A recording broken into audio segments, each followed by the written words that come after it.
You're gonna vault one, one's gonna be able to pretty much dash and catch you. So if they do prioritize that top lane, it's not a swap, that could be the trouble they provide. Yes, a lot of very squishy targets on Immortals, but a lot of pick and kite potential as they keep up in CS. But it's really this bottom lane that's been so aggressive, and mainly Darshan is able to go aggressive because they've had eyes on Reignover for so long, and they're going to look to dive Huni here. Huni This is just big. used that Q. He should have blind up in a few more. He's going to want to use that vault at the right time. He uses it to get back flashes. That's exactly what I was talking about. He wouldn't have one to get away from the other. He almost does it, but goes down in the end. To the perseverance of CLG. Reignover trying to find the fight. This could actually be a 2v1. He knows he doesn't have the abilities to go back into the fight, and Reignover gets himself killed. Now we'll fight the mid lane. He on the pole belter. That's low mana. But it was still focused onto Stixxay. I don't think he was ready for it either. Blinking red has to be safe in lane. Reignover just wants to get around the map right now, but again, gets closed out. A third kill going over to Darshan as CLG is just... This game. This is an example of why, is because CLG is kind of saying, no, we can do standard lanes. Yeah. And sometimes it is the proper play. Oh dear. Oh dear. Oh, Turtle finishes it off. Nicely called. Out of Bloodthirst. Now towards the top, even more. Aframu's ultimate is quite down from being used in the bot lane. And does he have the Cosmic Binding? Turtle steps to the left. That was actually huge in positioning to save the kill. And Aframu will go down. Yeah, four-man roam up here for Immortals. Looks like they're going for Darshan too. Once they get under that turret, they should be all right for a few. They're not even going to have to go that deep. Kills coming in for Immortals. 3-3 now. So hard to keep this team down. CLG goes for an aggressive move top lane, but they can't focus on the Soraka.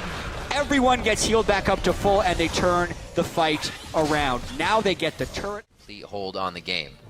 Huni already being pushed out of the top. Darshan, he is trying to prevent exactly that from happening. Any type of advantage along with Darshan. Smithy takes down Huni. Very nicely done. They're going to get bottom turret, but Immortals is going to try to push hard here. Yeah, the map pressure is fairly equatable right now. They're trying to finish off Pobelter. It's a bit of a turret trade going both sides. Oh, that hit coming in from Ahuhi. One more. It's going to be finished off by Aframu, as Ahuhi was locked down. And even Pobelter's fancy feet could... Pesky Lux. Oh, that may make Huni go hard. Ahuhi goes down as he actually gets himself into position to maybe mess with a few members over the wall. Yeah, missed position there by Ahuhi for sure. Yeah. They just sent the Lux over, so maybe he thought he was a little bit safe, but yeah, we didn't catch the start of that. It looked like it was a Silence or Gragas that caught him. Silence to get him caught in. Dragon number 2 going over to CLG. To get here at this time, he left that fight early, so CLG called it off. They know what the priority is, and that's going to be Ahuhi coming in. Stixxay. Stixxay. Oh, what? Turtle is doing work this game. Whoa! Turtle fights off two people on his own and then cleans up the kill on Aframu on the backside. Oh, and Huni closes it too. Wait a minute, I think Stixxay is alive on this one. Oh, I don't know, Smithy didn't want it. They said don't go and fight. No, Stixxay's out of mana. Huni's got a lot of backup. I missed that the first time. That's a dead Stixxay. He gets slowed down first by the Mystic Shot. These guys just need to try and get out. Stixxay helping. Smithy almost making it. Oh, he tries to back up, but it hits the tip of his nose. And Darshan is still having a party down here in the bot lane. This is the game. We always praise Immortals for having so much map pressure, and every time you make a play, they're going to get a turret somewhere else. That's what CLG is doing this game to Immortals. And now, this game's about to accelerate and go real fast. We have Immortals doing Baron. Darshan is trying to end the game. This is the most go for broke call I have ever seen. They want the minions to try and stop the push, but will they have the HP to even get Baron? While Turtle's going to go down here. He actually falls. He's alive! Turtle's alive! And it's crap. Hard to keep up with. No tank for them is definitely starting to come into play. Everybody on the team getting zeroed out. Stick with that. They're able to keep that confidence in the call. Yeah, the other way that they could turn it around, they're going hard for a fight because they know it's coming. He goes back, actually out of the Equinox, but he's gonna go down. Doesn't make it over the wall. And Immortals gain a bit of ground, champion-wise. Yeah, this is the accelerating and factor even more. Right now. Darshan wants to try and end the game. Immortals is going for a 5v3 because there is no Darshan on the way. Stalling. It's all about stalling right now. Perfect stall on the Tempered Fate for Baron. 3,400 there. Darshan is just about as close on the inhibitor. That's going to be the hit from Pobelter. Baron recalls Baron very is fast. theirs. 4-second Baron recall. Pobelter is going to be one of those guys going back to help. Fiora onto the turret. No, Huni is already back to save it. And now there's Baron minions they can hang out in the base with to push out the regulars coming in. Adrian getting stuck up by Afromu. Support wars here. Meeps versus Bananas. And it's going to be a tough one. The potion being healed up. The dance. The back. The camaraderie and the love. This is what we're all here for. Oh, and this game... Immortals, they're going to be able to stop what could have been a 5-dragon rush here for CLG to get number, 4 in their first. Very fast dude here. That's a lock.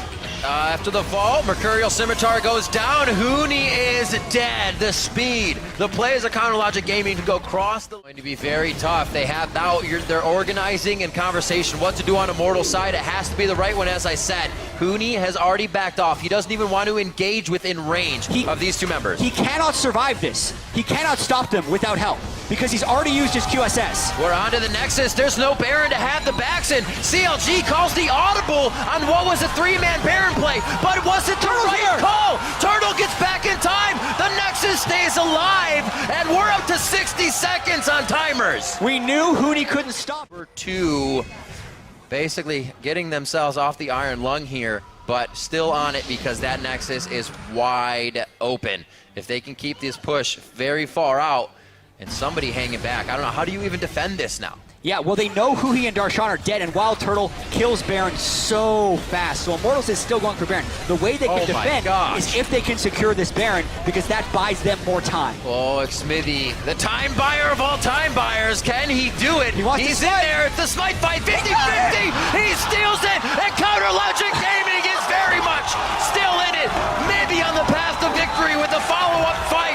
Rain over solo. There's Darshan flying in. Darshan TP'd, but he wasn't actually able to get Baron. He's onto the Nexus. Does it even matter that Smithy just came up that big? Yes, it does. What a barn burner. Darshan, a few more hits. He gets it to go down. 42 minutes on the clock. Counter Logic Gaming defeats Immortals.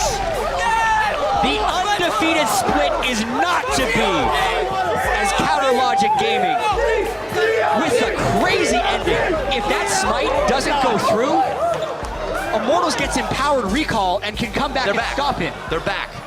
Smithy steal. Wow. They knock over a chair in celebration. Second time's a charm for CLG in their matchup against Immortals. We said the first one was on a thread. And this one, it was all in favor of Counter Logic Gaming. You can see Immortals knows where the pain points were in that game, and they started very early. We learned a lot about this game, that Counter Logic Gaming can hold a semi-lead, then a strong lead, and hold it. Immortals can also stand very tall in being down. But that took everything Counter Logic Gaming had today to take that game, and they really brought it to the table. Yeah, we just saw half a smile on Rainover's face as well. He knew it was a good game, and they got their shot.